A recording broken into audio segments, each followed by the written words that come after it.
All right, so Beth Launiere would give me a hard time about this no matter what. And if I asked her this trivia question, she'd be mad because I didn't prep her. But the longest tenured coach in NCAA women's volleyball is Brenda Gray at Sam Houston, who's going into her 42nd year.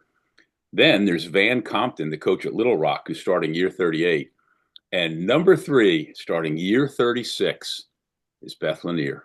Wow, that's awesome. Thanks. I appreciate that. It's hard to believe. It's just just a I don't know. It's like how did it happen, you know? How did I get here? I tell people my career's kind of gone in eras. I've been in my fourth conference and took a while to build the program and took a while to get to the NCAA tournament. We got there, and then we were going regularly and getting some Sweet 16s, and then they move us into the Pac-12, and so that was basically like a new job, and I didn't have to leave. And of course, now we're in the Big 12, and so yeah, it just kind of crept up on me those 35 years. Yeah, and in that time, the things that you've seen in the change in our sport, the libero rally scoring from serve scoring, first ball multiple touch, the Mm. size of the athletes, the speed of the game, other rules changes, but nothing can probably compare to the last year in terms of off the court and what you're dealing with. And how are you dealing with it? You just have to deal with it. I think one of the reasons I've been able to stay at this job for a long time is that I think I've been willing to change. And, if you don't, you're going to be left behind. And that's just the bottom line. And I think every coach probably understands that. Now, how do you do that is the next question. And you just have to embrace it. And you have to work really closely with your administration and, um, battle for your program and get as many resources as you can. And then and it's all relative. Before it was, some people didn't even have full scholarships, and okay, we got full scholarships, and there's still the teams that can get some players that other teams can't get, and that hasn't changed. There's still a pecking order in some respects, and you hope if you're at a level maybe one step down from another team that you're going to play against, that you can find ways to beat them even without the same amount of money. And that's what coaching is how do you beat a team that you don't have quite as many resources as? And that's, I think, our challenge every day. But it's been interesting. I kind of like change. I find it interesting, and how do we beat this new situation? That's our goal now. Well, I would expect nothing less. And for anybody who doesn't know Beth, I mean, she may have been there a long time, but she knows the game as good as anybody. You still have always had the energy, which has always impressed me. And you go into every season and go throughout the season. I mean, no matter what the obstacles are, you've had health issues, you've had teams that have hit lulls, and you're on an up escalator, right now again. Back to your point about all the things that you've gone through. And this particular team, I think, has a lot of promise, especially after finishing third in the Big 12 last year. Yeah, it's an interesting team this year. I think I'm excited to coach this group because we have a good enough amount of talent. We have a decent amount of talent. But we had eight seniors last year. So we have a lot of talent returning, but some of those players are going to be in new roles, right? They got to now take on, bigger leadership roles and that kind of stuff. So I don't know. It's probably more question marks going into this season than I've had in a while, but I think it's really an intriguing season for us to take a group of individuals and form them into a team. And, that's probably what I love about coaching more than anything. And this year is going to be interesting. I'm excited. Well, the Big 12 last year had to be so interesting for you, especially, well, of course, you're transitioning in. Texas is gone. The Pac-12 is a memory, although there's revival of some kind going on, but that's not going to affect Mhm. you. That itself, navigating all of last season with whole new terrain, opponents, Yeah. and I imagine there were so many things to consider. It was interesting. You have to figure out your new cities that you're going to, your new venues. You want to go just a little bit earlier because you're not familiar with, where's where's the ramp that's going to get you into the arena, and just those little things, but they add up. And so we just did as much preparation as we could, and then playing against different teams, that was hard. You spend time in a conference, you really know your conference opponents. Even trying to pick kind of preseason all Big 12 team this year, I'm like, wow, I still don't know this conference as well as, I will. And so yeah, it just takes time and you just do the work as much as you can. And yeah, it was exciting. Of course, there's what, three other teams that were in the Pac-12 with us, and then of course we know BYU well. So yeah, it was interesting. Well, Arizona State was a surprise, not just to the Big 12, but the whole nation, going 17-1 in the league, 30-3 overall. Um, Kansas had a nice run. Ray Bouchard retired, so Matt Ulmer, who you know well from Oregon, joins the league. You were tied with Baylor, and Ryan McGuire always doing some kind of rebuilding. It seems like at Yeah. Baylor. What did you pick this year, like for your first five in the coaches poll? Because the Big 12 hasn't announced it yet, and if you remember, Yeah, it's coming up tomorrow. I think BYU is going to be very good. They return just about everybody and have a nice addition with Suli Davis. And so I think they're going to be good. I think Kansas, Matt Almer is a very good recruiter, and he got to Kansas and started doing work, and he's put together, I think, a decent amount of talent. How fast they put it together, be the question mark. New system, new coach, new everything. JJ Van Niel, he was my assistant for a while, so I'm never going to count against him. And he's done an amazing job at Arizona State, and I knew he would, to be honest with you. I talked to their athletic director and said, you should hire this guy. He's really good. And so he's done a great job, but they lost a lot of talent. They had a lot of people in key roles. So I think those three are still up there. I hope we're, in the mix. And I think TCU is going to be very good. And then you can't ever count Baylor out. So I'd say those are kind of the top group in my opinion, but we'll see how it plays out. yeah, you mentioned how JJ is a former assistant of yours at Arizona State. Heather Olmstead, a lot of people have forgotten because she's been at BYU for so long, was an assistant of yours way back when. Um, Yep, he was. Yeah. Before we talk about your team, we could talk about your assistants because your staff, you have some familiarity because you guys have been together.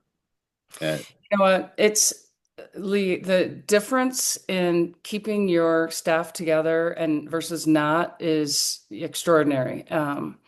You know, the cost of losing staff or even our players is high. And so yeah, we're going into our third season altogether, but Will Stanley's been with me 5 years now. My third assistant's been with me 4 years, and then Alyssa Dorico's going into her third season as my associate head coach. So and my director of ops is going into her third season. So all that stuff makes a huge difference on just this, it kind of the stress level, but also just it allows you to start doing other things versus just the basics and trying to get people up to speed all the time. So I love my staff. I think we're a strong staff. Will's very good with the offense. He was, All-American setter at BYU. Obviously, Alyssa Dorico, great libero at Penn State and has four national championships under her belt. And Andrew, my third assistant, is a real good critical thinker and really a student of the game. So I think we move the dial with our athletes, and we have a lot of teaching going on in the gym all the time. well, that goes back to your first point about coaching them up. You get the players you got and make them better. But I got to ask you about hiring Whitney Bower as the director of scouting and player personnel. I love the lines, how they get blurred between Utah and BYU. She, of course, a great BYU setter. His whole family, it feels like there's been generations of Bowers Yeah. at BYU, but I would think she could really, really help in your gym. Yeah, I recruited her mom, so I know the family well. Um, how do she's interested in getting in coaching. She wanted to get a look at it. So she may still go back and play pro. We're not sure, but for the fall, how do you not take someone with that much knowledge and that much talent? And really, she's an amazing person, and the Bauer family, they're amazing people. So I think she's not in a coaching role, but she's going to learn a lot. We're going to put her to work, and she's going to have a lot to do with, the scouting aspect and kind of the behind the scenes stuff of, it takes a lot of work to get to that final scouting report. And so she's going to have a big role in, you know, helping develop that, I guess. Yeah. Can somebody like her in that position, can you put her in practice gear and can she get on the floor with your athletes? No, she can just first ball. She can just enter basically. That's too bad because they could learn a Yeah. lot from watching that kid set, right? Yeah. Yeah. Um, Yeah. so, so your team, Cameron Badlo, did I say it right? Yes. She had a great year, and should I have expected that last year that she was going to be so good and lead you in kills, or was she kind of a surprise player? I think she's a surprise to people from out of high school. I think we tend to get a lot of players maybe that surprise people. And so, yeah, I think she was a surprise there, but probably not going into her sophomore year. She was on the All Pac-12 team, her freshman team, All Pac-12. So I think people that knew her knew what she was going to do. And she carried a much bigger role her sophomore year than her freshman year. And then this year it's going to be even bigger. Yeah, and I count three seniors, five juniors, four sophomores. Yeah, So, at least you're not coaching up a whole bunch of freshmen and relying on, but maybe you are because you right. got six in the gym. Who of those freshmen could be impact? Yeah, probably the biggest one would be Devin Weist. She comes from AZ Storm, and she won three national championships in club from that, national open club. Yeah, 6'3" And outside hitter, nice big kid. she's good, and she's got good size, and she's a great learner, and she's got great energy. And she came in our gym last spring and just assimilated really well. And then she was on the USA U19 team this summer, and Cameron Gabadlo was on the USA 21 team. And honestly, I have another player on a national team that's the Finnish national team, a player Nea Yoki that transferred from Clemson and got in our gym last January. And opposite, she was an all ACC all freshman team. She's a nice player, and she made the 14 roster Finnish national team. So she's still with them. She'll get back here in about a week. So we had a lot of players playing some pretty high level volleyball this summer. No, and that's good. And the international flavor. You got a Serb, a Pole, a Finn, you know, and Yeah, and our some other freshman, Californians. our middle blocker from Serbia, she's an exciting player. She got in our gym last January as well. So all but three of our freshmen were in the gym with us in the spring. So that's really helpful. So um, who else? Yeah. Um, yeah, we got a couple players from Utah that we're really excited about that we think have a high amount of potential. Allie Grossenbach's a big 6'2" lefty, Oppo, and then Kate Field is a 6'5" middle blocker. So we see a lot of potential in them as freshmen. Yeah. All right, well, let's finish up by circling around back to the fact that you're the senior statesman, and is the game in a good place right now? And are you optimistic? Because it feels like there's a lot to be really happy about, and then there's things to be greatly concerned about. I'll tell you what, one of the best things that's happening to our game right now is professional volleyball in the States. I can't tell you the difference in just my team's knowledge of who the great players are in our country, who's on the national team, who's playing professional. They're tracking that stuff well past college careers now, and that's exciting. I mean, that leads to a lot of good things. The role modeling that's going on and the amount of players that have goals to now play professional has gone up, and knowing that maybe they can play in the States and the national team. Um, and honestly, even at camp, I've always kind of asked little campers, what they know about the game, like, bring out some names. And, before they just didn't really know our players after college, and now they do. So that part is exciting and a really good thing. And hopefully it, you know, keeps going strong, and all goes well with the pro leagues. Um, I think probably, yeah, I think we're still getting really good athletes in our game. I think young athletes are loving the game of volleyball. And so as a sport, we've done a good job getting them to our sport and keeping them. On the college level, I get concerned about uh, you know, the teams that are always in the Final Four, and how do other teams break through? There seems to be a bit of a ceiling there for a lot of those teams that, those Sweet 16 teams, the Elite Eight teams, and are just struggling to get that breakthrough. And so what is NIL going to do for that? What is RevShare going to do for that? Is that going to keep it going in that direction, or is it going to even the playing field? I think that's yet to be determined.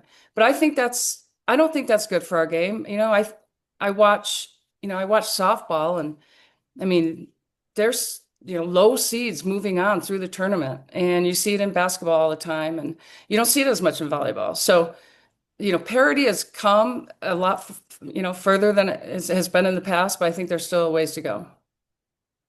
She is the legendary Beth Launiere and a dear friend, and I'm so happy to have had time with you here today. And I love your Utes, so I wish you nothing but a great season. Thank you, Lee. I appreciate it.